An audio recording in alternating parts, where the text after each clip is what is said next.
Bismillahirrahmanirrahim. Assalamualaikum warahmatullahi wabarakatuh. Selamat pagi anak-anak. Alhamdulillahirrabbilalamin. Pada kesempatan hari ini kita dapat bertemu kembali dalam mata pelajaran IPA ya. Anak-anak, sebelum memulai pembelajaran, alangkah baiknya kita berdoa terlebih dahulu. Untuk ketua kelas, silahkan memimpin berdoa. Alhamdulillahirrabbilalamin. Baik anak-anak, Ibu akan memeriksa kehadiran terlebih dahulu ya. Apakah hari ini ada yang tidak hadir? Baik, alhamdulillahirrabbilalamin, berarti hadir semua ya. Ya, anak-anak, sebelum kita memulai pembelajaran hari ini, sebelumnya Ibu ingin bertanya terlebih dahulu. Materi apa saja yang sudah kita sampaikan minggu lalu? Apakah ada yang masih ingat? Tentang alur terbentuknya sistem organisasi Nah, jadi kehidupan, Bu. tingkatan dari sistem organisasi kehidupan itu diantaranya ada sel, jaringan, organ, sistem organ, dan organisme. Jadi, apakah kalian tahu alur dari tingkatan terbentuknya organisme kehidupan? Ya tahu Bu, jadi prosesnya dari sel akan membentuk jaringan, dari jaringan membentuk organ, organ membentuk sistem organ, dan Baik nantinya anak-anak, membentuk pada organisme. pertemuan hari ini kita masih membahas sistem organisasi kehidupan. Nah, sebelum Ibu memulai pelajaran, di sini Ibu ingin menyampaikan tujuan pembelajaran pada hari ini. Yang pertama, menjelaskan definisi sel melalui tanya jawab. Yang kedua, mendeskripsikan organel-organel pada sel hewan dan sel tumbuhan. Tujuan pembelajaran yang ketiga yaitu menganalisis perbedaan sel hewan dan sel tumbuhan. Nah, di sini Ibu ingin bertanya, anak-anak, kalian tahu tidak dalam ruangan kelas ini terdiri dari apa saja? Ada yang tahu? Ya, benar. Dalam ruangan kelas ini terdiri dari meja, kursi, papan tulis, spidol maupun kapur, dan lain sebagainya. Nah, sama halnya dengan organisme dan makhluk hidup lainnya. Mereka ini mempunyai penyusunnya juga. Nah, penyusun dari makhluk hidup itu disebut dengan sel yang akan membentuk organisme. Dalam sistem organisme kehidupan, sel berada di tingkatan paling terendah. Ingat ya, sel itu merupakan tingkatan terendah. Nah, apa sih yang dimaksud dengan sel? Ada yang tahu?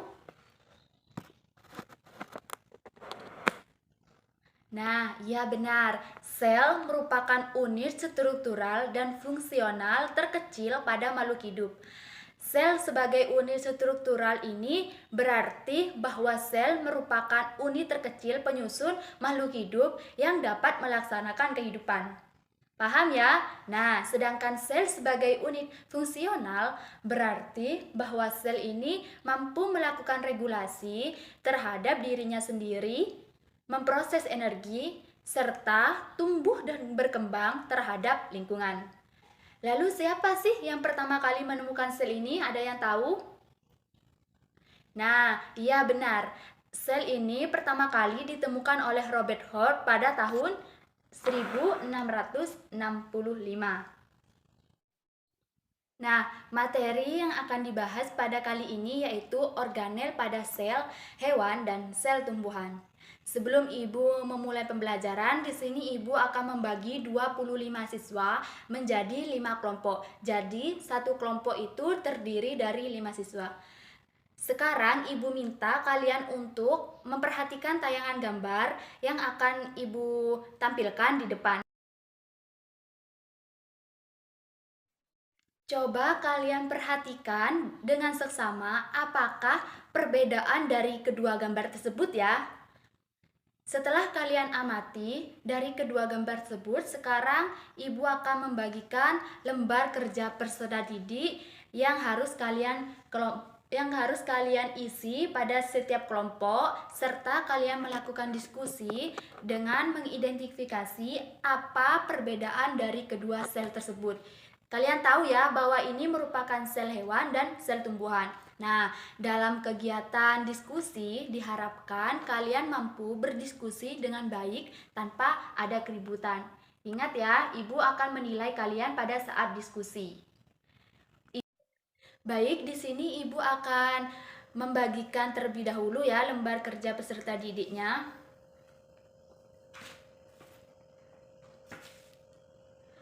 Untuk hasil jawaban kelompok, coba kalian tulis dalam lembar kerja peserta didiknya tersebut, kemudian perwakilan kelompok akan melakukan presentasi di depan. Mengerti ya? Ya.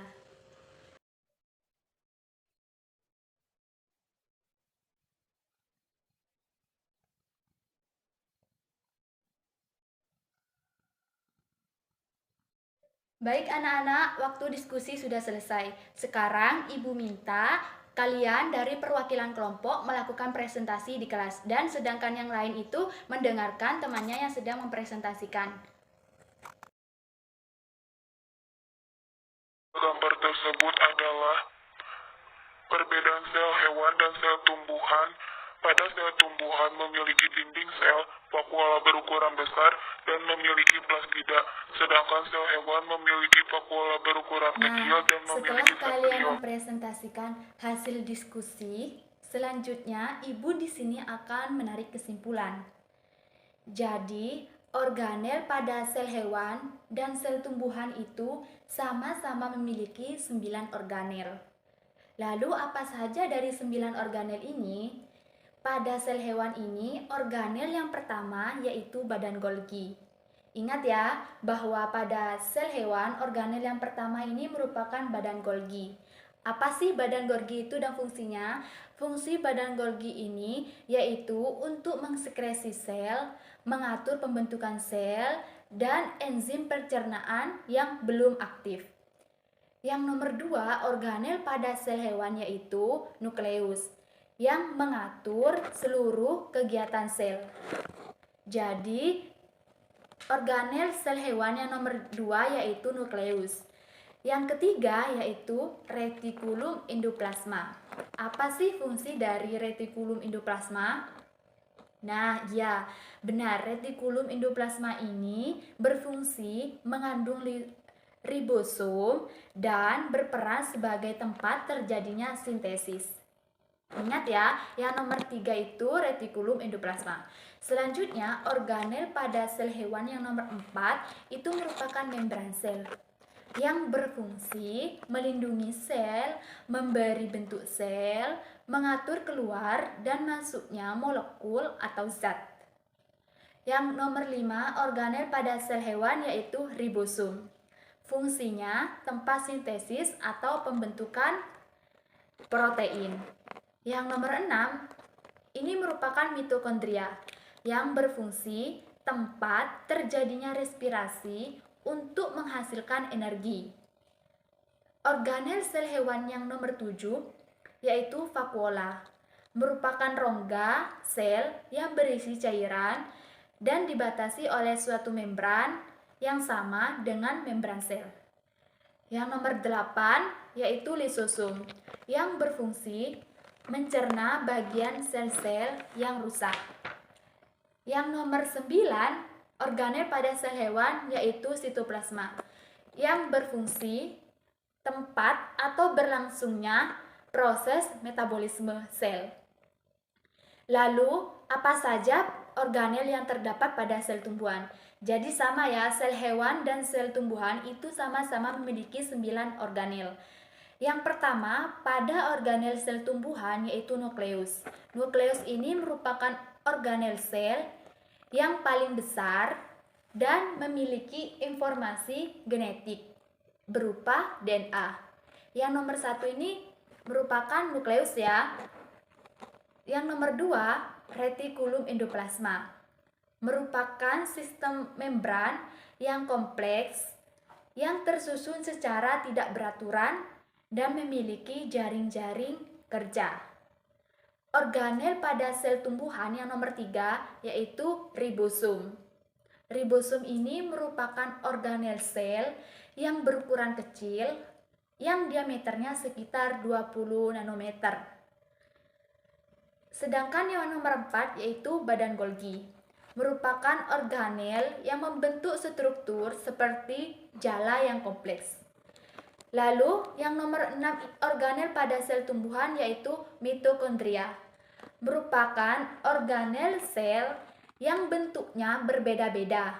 Ada yang berbentuk oval, bulat, silindris, dan tidak beraturan. Yang nomor 7 yaitu plastisida, merupakan organel yang hanya terdapat di dalam sel tumbuhan. Lalu, organel pada sel tumbuhan yang nomor 8 yaitu badan mikro, merupakan diselubungi oleh membran tunggal yang berisi enzim katalase dan oksidase. Sedangkan organel sel yang terakhir yaitu nomor 9 pada sel tumbuhan yaitu vakuola, merupakan rongga yang terbentuk di dalam sel dan dibatasi membran tonoplasma. Lalu, apakah perbedaan dari organel sel hewan maupun sel tumbuhan? Nah, yang pertama, pada sel hewan itu, sel ini tidak diselubungi oleh dinding sel tetapi memiliki pelindung yaitu berupa membran sel. Sedangkan pada organel sel tumbuhan, sel dilindungi oleh dinding sel yang kuat. Perbedaan yang kedua, pada sel hewan tidak memiliki plastida. Nah, plastida ini hanya berada pada sel tumbuhan. Sedangkan pada sel tumbuhan memiliki plastida. Perbedaan yang ketiga, pada sel hewan, vakuolanya berukuran kecil atau tidak ada vakuolanya sama sekali. Sedangkan pada sel tumbuhan, vakuolanya itu berukuran besar. Paham ya? Jadi vakuola yang dimiliki sel hewan itu kecil, sedangkan vakuola yang dimiliki sel tumbuhan itu berukuran besar. Perbedaan yang keempat yaitu pada sel hewan memiliki sentrosum, sedangkan pada sel tumbuhan tidak memiliki sentrosum. Baik, setelah Ibu menarik kesimpulan, Ibu yakin kalian mengerti ya tentang materi organel-organel pada sel hewan maupun organel-organel pada sel tumbuhan, serta dapat membedakan struktur sel hewan maupun sel tumbuhan.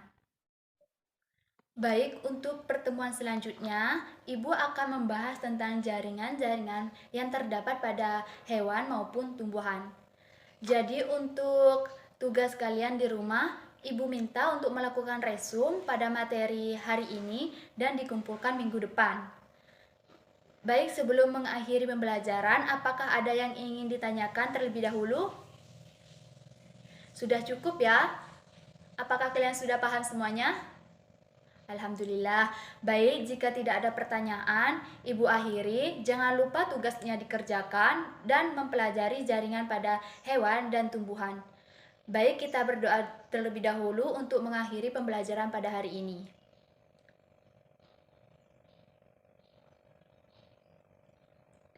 Cukup sekian pembelajaran pada hari ini. Kurang lebihnya Ibu mohon maaf. Wassalamualaikum warahmatullahi wabarakatuh.